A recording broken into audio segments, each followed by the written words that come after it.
कहानी की शुरुआत में हम एक औरत को देखते हैं जो बेड पर बेसुध पड़ी रहती है। दवाइयों के ओवरडोज से उसकी हालत खराब हो जाती है। वहाँ हम उसकी बेटी रोज को देखते हैं और उसकी माँ उसे मदद के लिए बुलाती है, लेकिन वो डर के मारे वहाँ से भाग जाती है और दरवाज़ा बंद कर देती है। कहानी कुछ साल आगे बढ़ती है और उसके बाद हमें दिखाया जाता है कि रोज बड़ी हो चुकी है और वो एक डॉक्टर बन जाती है। वो मेंटल पेशेंट्स का इलाज करती है।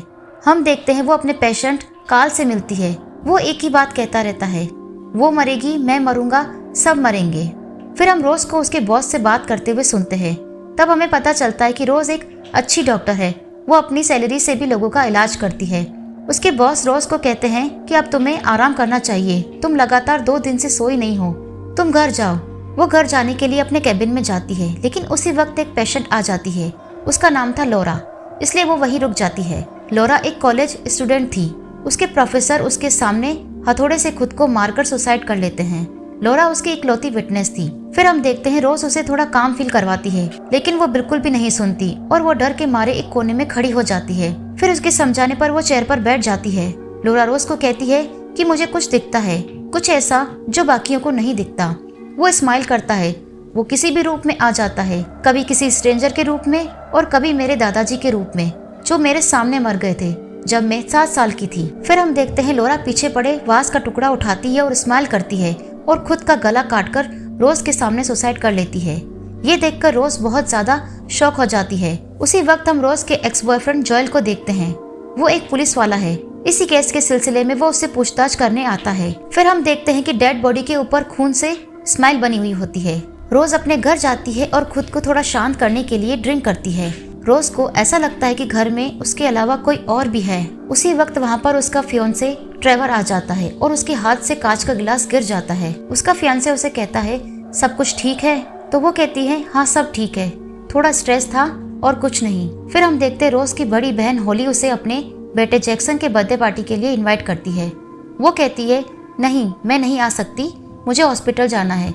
उसके बाद हम उनकी थोड़ी बहस होते देखते हैं, क्योंकि होली उनके बचपन के घर को बेचने के लिए कहती है, लेकिन रोज मना कर देती है। फिर हम रोज को हॉस्पिटल में देखते हैं। वो लौरा की रिपोर्ट मांगती है, जिसमें उसके बारे में सब कुछ लिखा था। वहीं पर उसका एक्स बॉयफ्रेंड जॉय आ जाता है और उससे बात करने की कोशिश करता है, लेकिन रोज उसे बिल्कुल भी बात नहीं करना चाहती। फिर हम देखते हैं रोज के फोन पर होली का कॉल आता है। वो दोनों बात करती हैं और कल के झगड़े के लिए एक दूसरे से माफी मांगती है।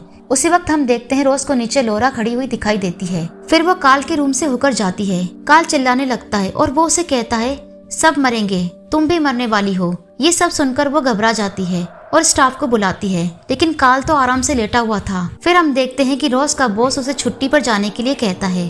वो उसे समझाता है कि हम पेशेंट का सही से इलाज तब कर पाएंगे जब हम खुद स्वस्थ होंगे। वो उसे 1 वीक के लिए छुट्टी दे देता है। फिर वो अपनी बहन होली के बेटे के लिए एक गिफ्ट खरीदती है। घर जाकर वो गिफ्ट को पैक कर देती है। तभी एकदम से वहाँ हम देखते हैं कि सेफ्टी अलार्म बजने लगते हैं। वो देखती है पीछे का डोर खुला है। वो उसे बंद कर देती है और अलार्म को ऑफ कर देती है। वो देखती है कि डोर फिर से खुला था। उसी टाइम रिंग बजती है। सिक्योरिटी का कॉल आता है। वो कहते हैं, क्या आप घर पर अकेली हैं? रोज कहती है, हाँ। वो कहती है, क्या तुम्हें यकीन है कि तुम अकेली हो रोज? अपने पीछे देखो। उसी वक्त असल में फोन की रिंग बजने लगती है, यानी पहले जो कॉल था वो सिर्फ उसका भ्रम था। वहाँ पर पुलिस आती है, लेकिन वहाँ कुछ नहीं होता। फिर हमें दिखाया जाता है कि वो अपने बिल्ले मस्टैच को आवाज लगाती है, लेकिन वो कहीं पर भी नहीं होता। फिर से हम रोज की माँ का वही सीन देखते हैं और रोज की आंख खुल जाती है। रोज लौरा की रिकॉर्डिंग को सुनती है। उसकी रिकॉर्डिंग में वो सुनती है कि उसने लौरा का नाम लिया। फिर सडनली उसके जस्ट पास में उसकी माँ उसका नाम लेती है, रोज। वो एकदम से डर जाती है और चाकू उठा लेती है। उसी वक्त उसका फियोंसे ट्रेवर वहाँ आ जाता है। सीन यही कट होता है। फिर हम देखते हैं रोज अपनी डॉक्टर मैडेलिन के घर जाती है, जो एक साइकियाट्रिस्ट थी। वो उसे दवाइयाँ देने के लिए कहती है, लेकिन मैडेलिन कहती है, अगले हफ्ते मिलते हैं, फिर दवाइयों के बारे में सोचेंगे। फिलहाल तुम अपना मन किसी और चीज़ों में लगाओ और रेस्ट करो।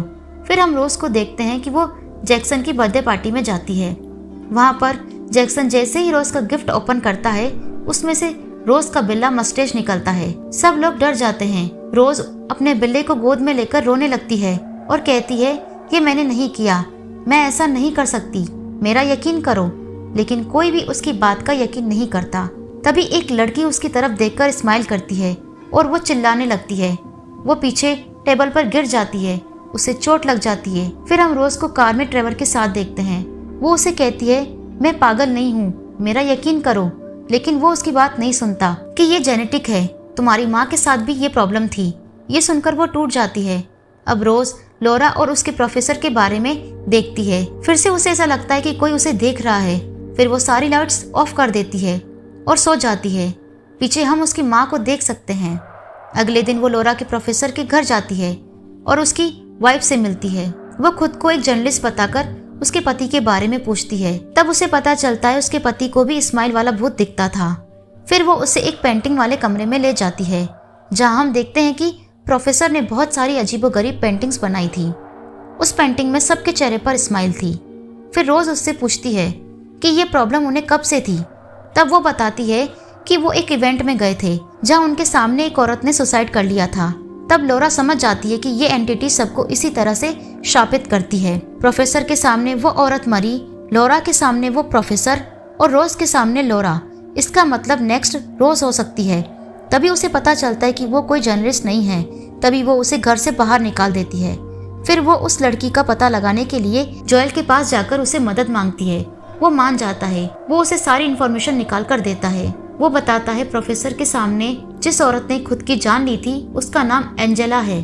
फिर वो एंजेला के बारे में पूछती है। तब हम एक रिकॉर्डिंग देखते हैं जिसमें एक आदमी एंजेला के सामने खुद को मार देता है। उस आदमी के चेहरे पर भी स्माइल होती है। फिर रोज अपने घर जाती है ट्रेवर को सारी बात बताने के लिए, लेकिन वहाँ वो डॉक्टर मैडेलिन को देखकर गुस्सा हो जाती है और वहाँ से चली जाती है।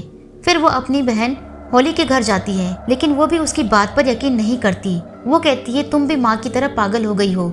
ये सुनकर रोज कहती है कि तुमने तो बचपन में ही घर छोड़ दिया था और मैं तुम जैसी तो बिल्कुल नहीं हूँ कि बस शादी करके घर में बैठ जाऊं।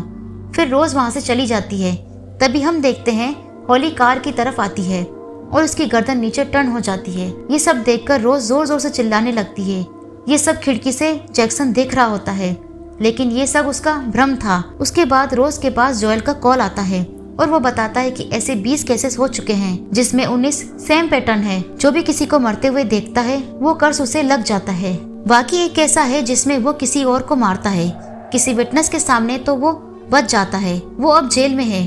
वो लोग उसे मिलने जेल में जाते हैं। रोज कहती है, मेरी एक दोस्त है जिस पर कर्स लग चुका है। वो उसे बचाने के लिए मदद मांगती है। वो कहता है उसे किसी और का खून करना होगा और उसका कोई विटनेस भी होना चाहिए ताकि वो श्राप उस पर जा सके। ये सुनते ही रोज कहती है, नहीं, मैं किसी और का खून नहीं कर सकती। ये सुनकर वो चिल्लाने लगता है क्योंकि वो समझ जाता है कि रोज भी श्रापित है और कहता है, चली जाओ यहाँ से, चली जाओ। फिर वो बाहर आ जाती है। जोएल उससे पूछता है कि क्या कहा उसने, लेकिन वो उसे कुछ नहीं बताती। फिर हम देखते हैं रोज के घर मैडेलिन आ जाती है उसे हालचाल पूछने। वो अंदर आती है, दोनों बातें कर रहे होते हैं। तभी रोज को असली मैडेलिन का कॉल आ जाता है। सामने बैठी मैडेलिन बड़ी सी स्माइल करती है और उसे डराने लगती है। फिर थोड़ी देर में वो वहाँ से चली जाती है। फिर रोज को हम कार में देखते हैं। उसके पास एक चाकू होता है जो अपने हाथ में छुपा लेती है। वो हॉस्पिटल के अंदर जाकर काल को देखती है। काल उसे डर रहा होता है। वो उसे कहती है, डरो मत। वहीं रोज का बॉस वहाँ आ जाता है। तभी वो काल पर चाकू से बार बार वार करती है। तभी हम देखते कि ये सब उसका सपना था। वो रोने लगती है क्योंकि वो किसी को मारना नहीं चाहती थी। फिर तभी हम रोज के बॉस को वहाँ देखते हैं। वो कहता है, तुम यहाँ क्या कर रही हो, तुम्हें अपना ध्यान रखना चाहिए। तभी वो सोचती है कि हाँ, अगर मैं अकेले रहूंगी तो किसी को ये श्राप ट्रांसफर नहीं हो पाएगा। वो अपनी कार लेकर वहाँ से चली जाती है। वो सीधा अपनी माँ के घर जाती है। वहाँ जाते ही वो अपनी माँ के कमरे का दरवाजा खोलती है। तभी हम रोज के बचपन में पहुँच जाते हैं। वो देखती है कि उसकी माँ बेड पर पड़ी हुई है। दवाइयों के ओवरडोज की वजह से वो वहाँ से हिल भी नहीं पा रही थी। फिर वो किसी से मदद मांगने के लिए रोज से कहती है, मुझे फोन दो, लेकिन रोज डर कर दरवाजा बंद कर देती है। फिर रात होती है और वो लालटेन जलाती है। रोज फिर से कमरे में जाती है और उसकी माँ वहीं बैठी होती है। कहती है कि तुमने मेरी मदद क्यों नहीं की। रोज रोती हुई कहती है, मैं आपसे डरती थी, आप मुझे मारती थी। हाँ, मुझे आपकी मदद करनी चाहिए थी, लेकिन मैं सिर्फ 10 साल की थी और मुझे कुछ समझ नहीं आ रहा था। तभी उसकी माँ एक क्रिएचर का रूप ले लेती है और रोज का गला दबाने लगती है, लेकिन रोज उस क्रिएचर का हाथ तोड़ देती है और लालटेन से उसे जला देती है। उसके साथ साथ पूरा घर भी जलने लगता है। फिर हम देखते हैं कि रोज जोएल के घर जाती है और कहती है, मुझे यहीं रहना है क्या तुम मेरे पास रहोगे? तभी वो एक स्माइल करता है और कहता है, हाँ, मैं हमेशा तुम्हारे साथ रहूंगा, जिंदगी भर। रोज चिल्लाने लगती है। जैसे ही वो घर के बाहर आती है, वो अपने माँ के घर के बाहर पहुंच जाती है। तभी हम देखते हैं कि असली जॉय कार से उतरता है। वो रोज को बुलाता है, लेकिन रोज डर जाती है और खुद को घर के अंदर बंद कर देती है। वो क्रिएचर फिर से उसके सामने आ जाता है और अपना फेस दिखाता है, जिसके अंदर बहुत सारे मुंह होते हैं। फिर वो एंटिटी रोज का मुंह खोलकर उसके मुंह के अंदर चली जाती है। तभी जॉय भी अंदर आ जाता है। फिर हम देखते हैं रोज अपने ऊपर पेट्रोल छिड़क चुकी थी। फिर वो मुड़ती है और स्माइल करती है और खुद को जला देती है, और जॉय ये सब देख रहा होता है।